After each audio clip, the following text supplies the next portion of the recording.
हमारा टॉपिक है प्रक्षेप गति, प्रोजेक्टाइल मोशन। प्रोजेक्टाइल मोशन समझने से पहले हमको ये बात पता होनी चाहिए कि अगर कोई पिंड ऐसे त्वरण के अंतर्गत गति कर रही है जिसकी दिशा उसके प्रारंभिक वेग की दिशा में ही हो, उसके प्रारंभिक वेग की दिशा के समांतर ही हो, तो वस्तु एक सीधी रेखा में जाएगी और उसकी गति को बोलेंगे हम लोग रेखीय गति।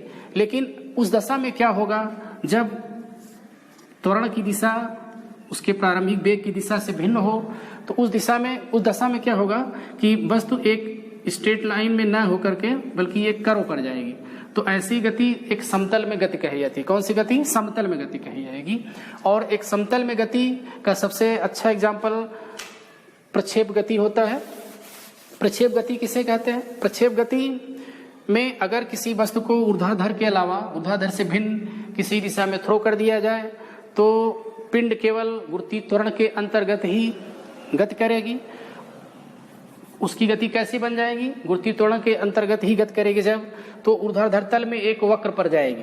तो ऐसी गति को हम लोग प्रक्षेप गति बोलते हैं। और उस पथ को जिस पर की पिंड चलता है प्रक्षेप पथ कहा जाता है। जैसे ऊर्ध्वाधर से भिन्न किसी दिशा में मान लिया कि u वेग से थीटा कोण पर किसी वस्तु को थ्रो कर दिया जाए, फेंक दिया जाए, तो वस्तु की गति कुछ इस तरह से बनेगी, वस्तु कुछ ऐसे जाएगी। तो इस पथ को हम लोग प्रक्षेप पथ बोलेंगे। यहां पर क्या होगा कि जो u है, u क्या है? वस्तु का प्रारंभिक वेग जिससे थ्रो किया गया।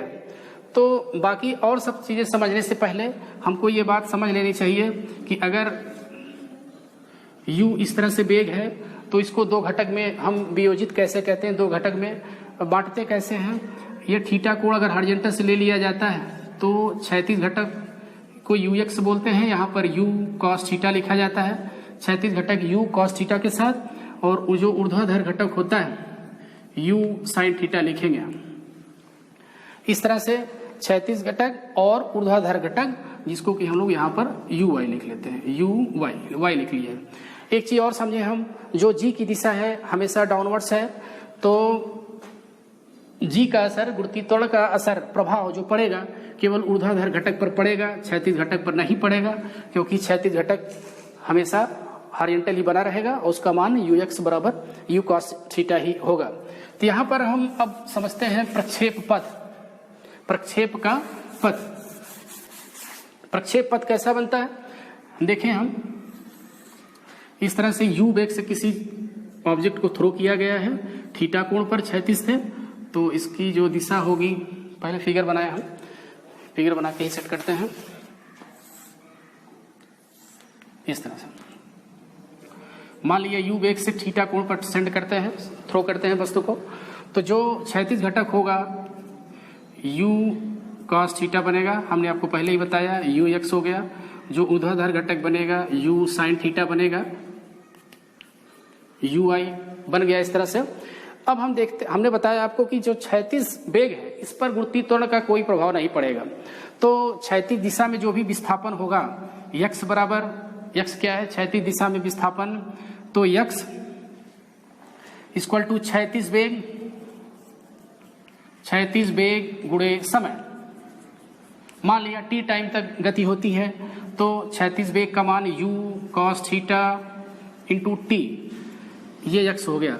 समीकरण 1 मान लेते हैं। अब हम देखिए कि ऊर्ध्वाधर में क्या विस्थापन हुआ, y इक्वल टू क्या लिखेंगे हम? y इक्वल टू, हम जो आइडियल इक्वेशन, स्टैंडर्ड इक्वेशन है वहां पर जानते हैं कि h equal to u t minus half g t square, ये फार्मूला होता है। तो यहाँ पर u का मान क्या है?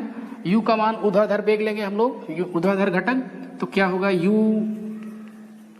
sin थीटा, क्या लिखेंगे? u sin theta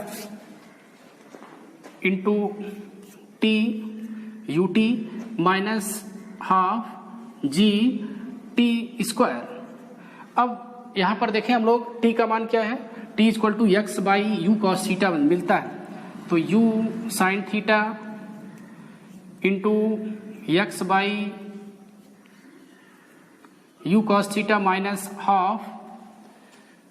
half g t का मान लिखेंगे x by u cos theta, x by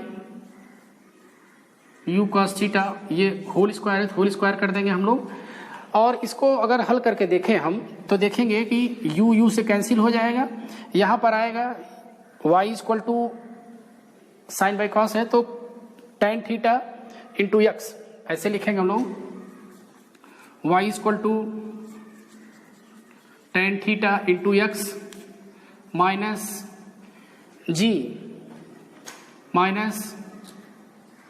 ji by 2u square cos square theta, 2u square cos square theta into x square. इस तरह से हम लोग देख रहे हैं कि जो ये इक्वेशन है वो x के 2 घात में है और y के 1 घात में है। तो इस तरह से ये एक जो इक्वेशन बन रहा है ये पैराबोलिक हो जाएगा। कौन सा इक्वेशन है? पैराबोलिक। इसका मतलब हम लोग कह सकते हैं कि जो प्रक्षेप गति का पथ होता है, प्रक्षेप पथ, वो कैसा होता है? पैराबोलिक होता है। तो ये एग्जाम में बहुत पूछता है कि आप प्रूव करिए कि प्रोजेक्ट